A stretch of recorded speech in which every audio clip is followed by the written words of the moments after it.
भारत के सबसे प्राचीन और रहस्यमय स्थानों में से एक है राजस्थान का भानगढ़। यह कहानी उस सच्ची घटना पर आधारित है जो 2012 में दिल्ली विश्वविद्यालय के 4 छात्रों के साथ घटी, जब उन्होंने साहसिक अनुभव की तलाश में भानगढ़ की हवेलियों में रात बिताने का फैसला किया। उस रात क्या हुआ, वह आज भी रहस्य और भय का हिस्सा है। 2012 की गर्मी की छुट्टियां थी और दिल्ली विश्वविद्यालय के 4 छात्र राहुल, अनीसा, देव और कबीर ने एक रोमांचक यात्रा की योजना बनाई। इन चारों की दोस्ती पहले वर्ष से ही गहरी हो गई थी। वे अक्सर नई जगहों पर घूमने, ट्रैकिंग करने और अनोखे अनुभवों को खोजने निकल जाते थे। देव को डरावनी जगहों और परमाणु गतिविधियों में विशेष रुचि थी। वह भूत प्रेत की कहानियाँ पढ़ता और असली घटनाओं के पीछे की सच्चाई को समझने की कोशिश करता। एक दिन यूनिवर्सिटी कैंटीन में बैठकर उसने कहा, तुम लोग भानगढ़ के बारे में सुने हो? सबसे डरावनी जगह है हिंदुस्तान की। रात में वहाँ जाना मना है, पर लोग कहते हैं वहाँ आत्माएं आज भी भटकती हैं।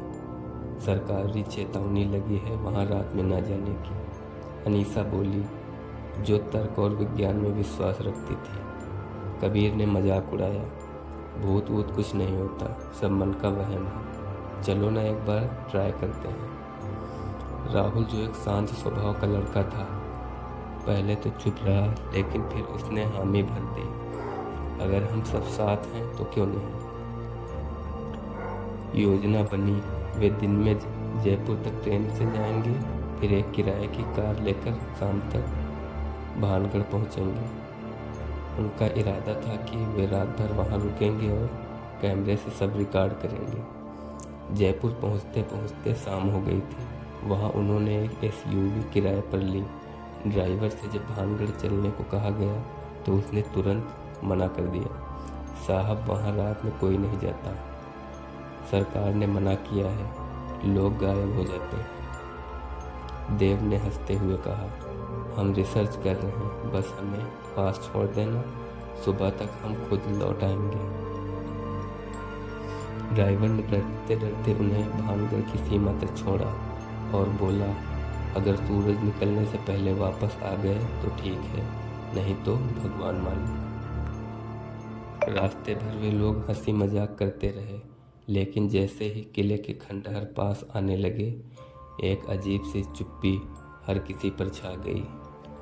सूरज डूब रहा था और हवाओं में एक अलग सी गंध महसूस हो रही थी, कुछ सड़ा हुआ, कुछ अनकहा।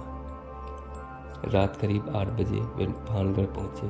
किले का मुख्य द्वार बंद था और एक बड़ा बोर्ड लगा था, यहाँ सूर्यास्त के बाद प्रवेश निषेध है। राहुल ने कहा, अब पीछे हटना बेवकूफ़ी होगी। देव ने किले के एक किनारे से रास्ता दिखाया, जहाँ झाड़ियाँ कुछ हटाकर अंदर घुसा जा सकता था। चारों ने अपने बैग कंधे पर डाले, टॉर्च निकाली और मोबाइल कैमरे ऑन कर दिए। भीतर घुसते ही उन्होंने देखा, किले के पत्थरों पर नाम खुदे हुए थे।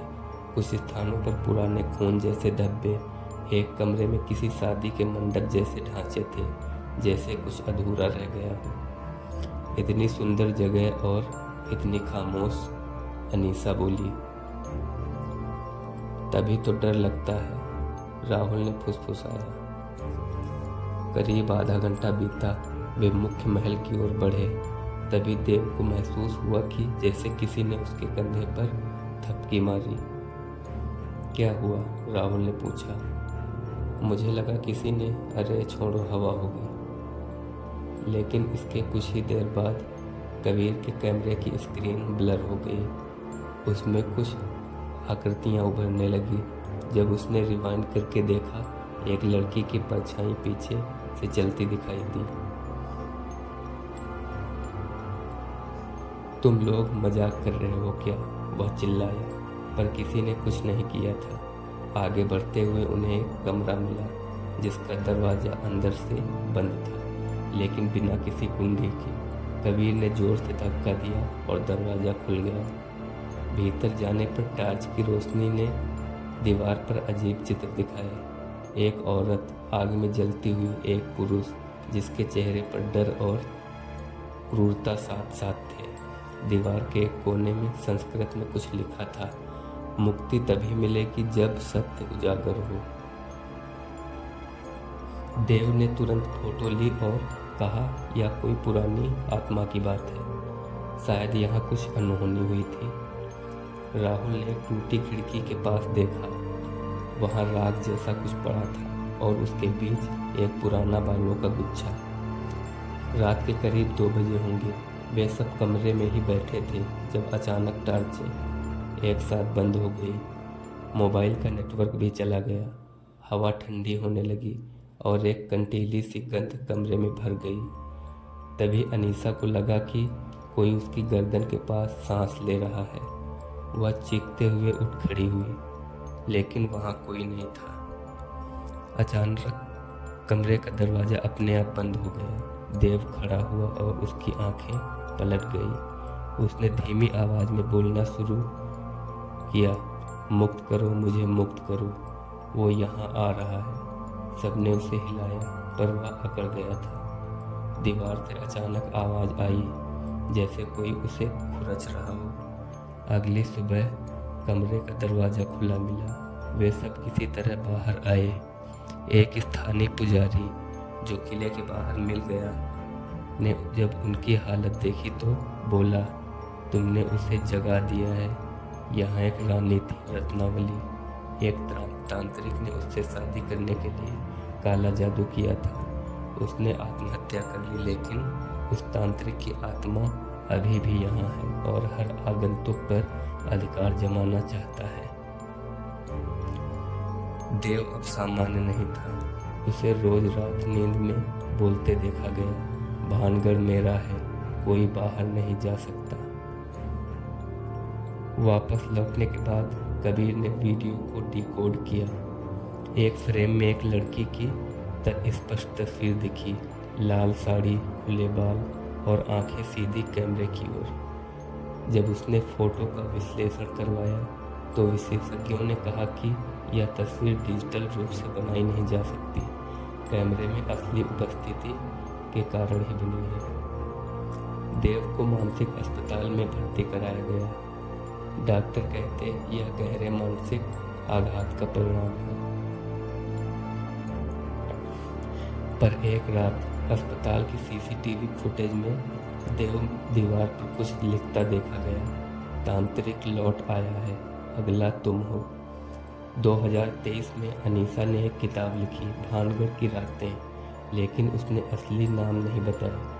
वह कहती है, कहानी सुनाना जरूरी था, पर लोगों को डराना मेरा मकसद नहीं था। राहुल विदेश चला गया और तब से सोशल मीडिया से गायब है।